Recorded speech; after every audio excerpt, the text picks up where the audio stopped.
오늘 말씀은 예수님의 비전을 가지자, 예수님의 비전에 대한 얘기를 하고자 합니다. 예수님께서 십자가에서 모든 값을 지불하시고 죽으시고 또한 부활하셨습니다. 부활하시고 나서 바로 아버지께로 간 것이 아닙니다. 바로 하나님의 나라로 가지 않으시고 이 땅에서 40일간의 시간을 머무셨습니다. 이 40일이라는 시간 동안 이 땅에 머무시면서 예수님께서 하신 것은요, 일일이 제자들을 만나 주셨습니다. 그리고 격려해 주시고 때로는 함께 식사하고 함께 걷고 또 이야기를 나누셨습니다. 왜 바로 가지 않으시고 이 40일의 시간을 가지셨을까요? 그것은 십자가를 목격하고 부활을 경험한 제자들이 이상하게도 이 부활의 영광에 참여하지 못하고 다시 옛날로, 옛 직업으로 돌아갔기 때문입니다. 이전의 삶으로 다 돌아갔습니다. 아마도 이 사실 하나를 가지고 우리가 추측할 수 있는 것은 제자들의 마음입니다. 이 제자들의 마음이 어땠느냐? 이 제자들의 마음 가운데 어떤 실패, 좌절, 절망, 미안함, 어떤 이 배신감에 대한 정죄들이 예수님을 끝까지 따르지 못했던, 실수했던, 부인했던 이 죄책감과 상처가 이들을 지배하고 있었던 것입니다. 그들은 어쩔 줄 모르고 결국은 괴로워하다가 업으로 돌아갔습니다. 옛 생활로 다시 돌아가기 시작한 것입니다.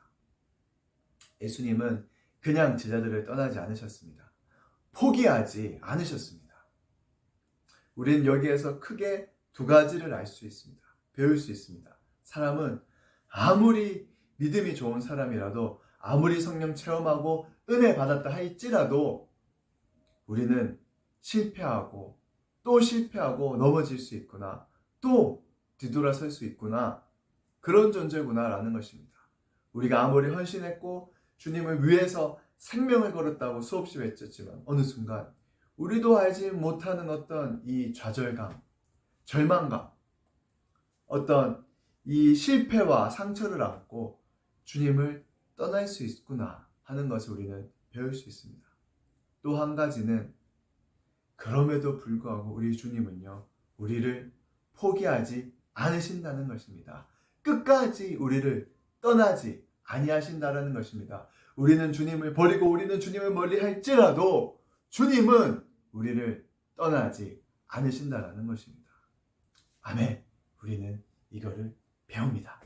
우리 주님 예수님은요, 어떤 이 무기력증에 빠지고 스스로 배신감에, 스스로의 괴로워하며 스스로에게 상처를 받았던 이 제자들을 다시 찾아가기 시작하셨습니다. 신방하셨습니다. 예수님이 최초로 나타나신 곳이 갈릴리 바닷가였습니다.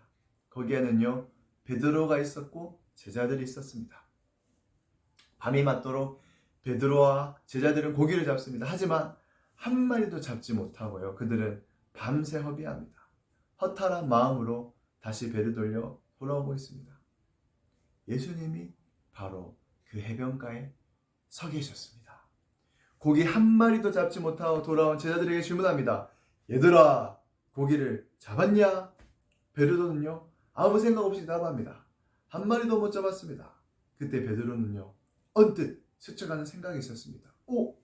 어디서 많이 듣던 목소리인데? 익숙한 목소리인데? 눈을 들어 보니까요, 거기에 예수님이 서 계신 것입니다. 베드로는 예수님을 발견한 그 순간에요, 정신없이 그냥 물을 뛰어내립니다. 본능적으로 바다인지 물인지 뛰어내려 주님께 달려갑니다. 이게 뭡니까? 아직도 이 베드로의 마음속에는 예수님을 사랑하는, 그분을 너무나도 사랑하고 그분을 따라가고 싶은 그 마음이 이 베드로에게 있었다는 것을 우리는 발견할 수 있습니다. 예수님 앞에 뛰어갔지만 베드로는 예수님을 막 달려가서 이렇게 막 안아드릴 수 없었습니다. 우리는 가끔 그럴 때가 있습니다. 뭔가 막 마음이 있는데, 사모하는 마음이 있는데, 너무 좋았는데 막 이렇게 선뜻 달려가서 안기지 못하는 이럴 때가 있습니다. 베드로는 설명할 수 없는 예수님과 자기 사이에 벽이 있다는 것을 알았습니다.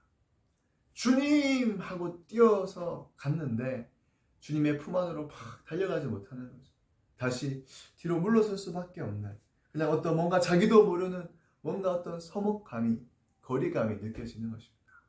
예수님이 이런 베드로를 하시고 새벽에 춥잖아요. 아침에 새벽에 춥고 배고프고 고기 한 마리도 잡지 못한 베드로를 부르십니다. 해변에 숯불이 있고 거기에서 고기를 굽고 계셨습니다. 고기는 숯불에 구워야 맛있습니다. 예수님은 베드로를 부르십니다. 베드로야, 춥지, 배고프지, 힘들지, 와서 고기 먹어라, 밥 먹어라.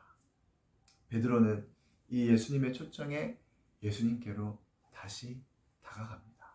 그리고 예수님은 이 고기를 베드로에게 줍니다. 이 장면 여러분 어떻게 생각하십니까? 이 장면에 베드로는요, 고개를 들지 못하고 아마 이렇게 쳐다보지 못했을 것 같습니다. 고개를 떨구고 엉뚱한데 이렇게 다른데 보고 있고 예수님의 눈을 이렇게 마주치지 못하고 예수님은 가만히 베드로를 쳐다보시면서 어쩔 줄 모르는 이런 모습들이 그려지지 않습니까? 이게 베드로의 마음이었습니다. 주님을 사랑하는데 뭔가 이렇게 벽이 느껴지고 주님을 사랑하는데 가까이가 안 됩니다. 우리가 주님을 위해서 목사가 되고 선교사가 됐고 헌신자가 됐고 중보자가 됐고 예배자가 됐고 주님을 살겠다고 결단했는데 어느 날 안 되는 거예요. 벽이 느껴지는 거예요. 어느 날 무너지는 것입니다. 자꾸 내려놓고 싶고 때로는 도망가고 싶은 것입니다. 그때 우리 예수님은 우리에게 질문하십니다. 요한의 아들 시몬아, 네가 나를 사랑하느냐? 너가 나를 사랑하니? 베드로는 예수님께 눈길을 주지 못했지만 땅에 고개를 떨구고 땅을 쳐다보면서 네, 주님, 내가 주님을 사랑합니다. 그러면 내 양을 먹여라. 또 좀 있다가 주님이 말씀하십니다. 네가 나를 정말 사랑하니? 네가 나를 정말 사랑하니? 네, 제가 주님을 사랑합니다. 세 번째 물으십니다. 정말 나 사랑하니? 네가 나를 사랑하느냐? 나를 사랑하니? 베드로는 이 세 번째 질문을 받고 깜짝 놀랍니다. 왜냐하면 자기가 한 짓이 세 번이나 부인하는 것이 기억났기 때문입니다. 그때 베드로는 주님이 아십니다. 주님 아시지 않습니까? 내가 주님 사랑하는 거 주님 아시지 않습니까? 이렇게 대답합니다. 그때 주님은 내 양을 먹여라 말씀하십니다. 이분이 바로 예수님이십니다.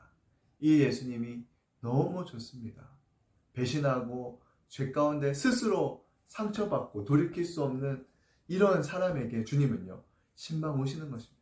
한때 헌신했지만 돌아서버린, 한때 주님께 생명을 바치겠다고 젊음을 태웠지만 어느 순간에 자신의 이 연약함과 비굴함과 죄와 이것 때문에 스스로 상처받고 주님을 떠나버린 그런 베드로에게, 그런 우리에게요,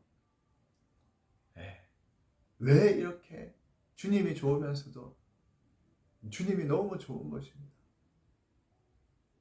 만약에 베드로가 주님이 이 베드로를 만났을 때, 죄들을 만나셨을 때 너 어떻게 그럴 수 있냐? 네가 어떻게 나를 배신할 수 있냐? 만약에 이런 식으로 질문을 했다면요, 아마 베드로는 다시 살아나지 못했을 수 있습니다. 다시 일어나지 못했을 수 있습니다. 이분이 바로 하나님이십니다. 이분이 바로 예수님이십니다. 여러분, 죄를 아무리 지어도 주님은 사랑으로 용납하십니다. 언제든지 기회를 주십니다. 아멘. 여러분이 실패하고 또 실수하고 여러분이 주님 앞에 떳떳하지 못한다 할지라도 주님은 여러분을 사랑하시고 여러분을 만드신 분이 바로 주님이십니다. 너 나 사랑하니? 너 나 사랑하니? 네가 나를 사랑하느냐?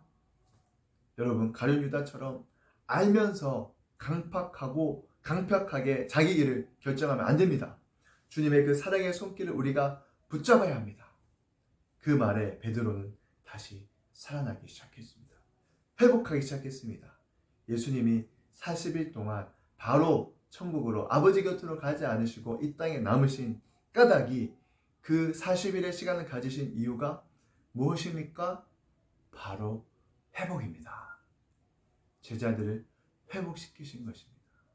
그 절망의 자리에서, 낙담의 자리에서, 실패의 자리에서, 정죄감의 자리에서 회복시키신 것입니다. 돌아올 수 없는 마음, 예수님이 사랑하지만 사랑한다고 막 이렇게 뛰어들지 못하는 이 베드로를 예수님은 어루만지시고 회복시켜 주십니다. 다시 사랑으로, 희망으로, 소망으로 일으켜 주시는 것입니다. 이것 때문에 예수님은 40일의 시간이 필요하셨던 것입니다. 예수님이 부활하셔서 첫 번째 보여주신 것이 신령한 몸이셨습니다. 옛날에 만났던 예수님이 아니었습니다. 보이기도 하고 보이지 않기도 하고 예루살렘에 있다가 갈릴리에 계시다가 육의 몸과 영의 몸이 어떤 결합된 부활의 몸, 이게 바로 죽은 후에 우리가 입을 몸입니다. 이것을 예수님 우리에게 실제 보여주셨습니다. 때로는 갑자기 다락방에 나타났다가 사라지고 시공간을 뛰어넘는, 우리가 죽으면 천국 가면 이 부활의 몸으로 다시 태어날 것을 믿습니다. 이 몸을 주님께서 우리에게 주실 것을 믿습니다. 아멘. 예수님은 40일 동안의 시간을 실망하고 좌절하고 또 자기 자신에 대한 믿음을 믿을 수 없는, 자기 자신을 신뢰할 수 없는 그 무력한 제자들을 찾아가서 자신을 보여주시고 만져보라 하시고 말씀하시고 함께 걸어주시고 기다려주셨습니다. 제자들이 주님 곁으로 가까이 가지 못했습니다. 예수님이 제자들 곁으로 가까이 가주셨습니다. 끝까지 설득하고 끝까지 찾아가고 도망가면 찾아가고 포기하면 다시 일으켜주시는, 이 예수님 우리는 볼 수 있습니다. 부활을 믿지 못하고 끝까지 앙탈 부리는 도마에도 오셔서 내 손에 손을 넣어보아라. 믿음 없는 자가 되지 말고 믿어라. 이렇게 말씀하시는 것입니다. 여러분, 이 예수님이 너무 좋습니다. 그분의 은혜로, 그분의 사랑 때문에 우리가 여기까지 올 수 있었습니다. 포기하고 싶고 지치고 좌절하고 연약함에 죄 때문에 무너지고 절망하고 낙담하지만 괜찮다. 너가 나를 사랑하냐? 네가 나를 사랑하니? 주님은 아무것도 묻지 않으시고 그거면 된다. 가자. 힘주시고 일으켜주시는, 우리를 끝까지 포기하지 않으시는 분이 바로 이 예수님이십니다. 아멘. 꺼져가는 등불을 끄지 않으시는 주님, 상한 갈대를 꺾지 아니하시는 주님, 그 좋으신 주님이 지금 우리를 회복하고 계십니다. 그분을 바라봅시다. 그분을 받아들이십시다. 주님 오시옵소서. 나를 회복시켜 주십시오. 모든 상한 심령, 무너진 마음, 멀어져 버린 마음, 주님 상관없습니다. 이 모습 이대로 주님 앞에 섭니다. 나는 주님이 필요합니다. 그 어떤 것도 아닌 내가 비록 부족하고 연약하고 내가 지금 이 낙담, 절망 가운데 있지만 주님 상관없습니다. 나는 주님이 필요합니다. 나는 주님과 끝까지 가고 싶습니다. 나는 주님 없으면 아무것도 아닙니다. 도와주세요. 살려주세요. 주님 붙잡아 주세요. 여러분, 이 마음으로 다시 주님께 나아가지 않으시겠습니까? 다시 주님을 바라보지 않으시겠습니까? 함께 기도하겠습니다. 하나님, 이 시간 다시 한 번 더 이 시간 우리가 믿음으로 선포하는 것은, 하나님, 나는 뒤로 물러가 침륜에 빠질 자가 아님을 선포합니다. 나는 다시 은혜의 보좌로 나아가겠습니다. 때를 따라 돕는 은혜를 얻기 위해서 나는 도망가고 숨고 피하고 좌절하고 낙담하는 자가 아니라 은혜의 보좌로 나아가서 주님을 붙잡고 주님으로부터 도움을 받고 주님으로부터 생명을 받고 주님으로부터 회복받는 자로 주님 서겠습니다. 나를 찾아와 주시고 나를 붙잡아 주시고 회복시키시기를 원하시는 그 주님, 내가 주님을 받아들이겠습니다. 주님 오시옵소서. 나는 주님을 원합니다. 나는 주님을 원합니다. 나는 주님 없으면 아무것도 아닙니다. 주님 도와주세요. 주님 도와주세요. 나를 붙잡아 주세요. 오늘 이 시간 그 주님을 붙잡습니다. 하나님, 감사합니다. 생명 주시고 소망 주시고 일으켜 주시는 그 사랑의 주님, 오늘 이 시간 저와 이 말씀을 듣는 모두에게 임하여 주시옵소서. 감사합니다. 예수님의 이름으로 기도합니다. 아멘.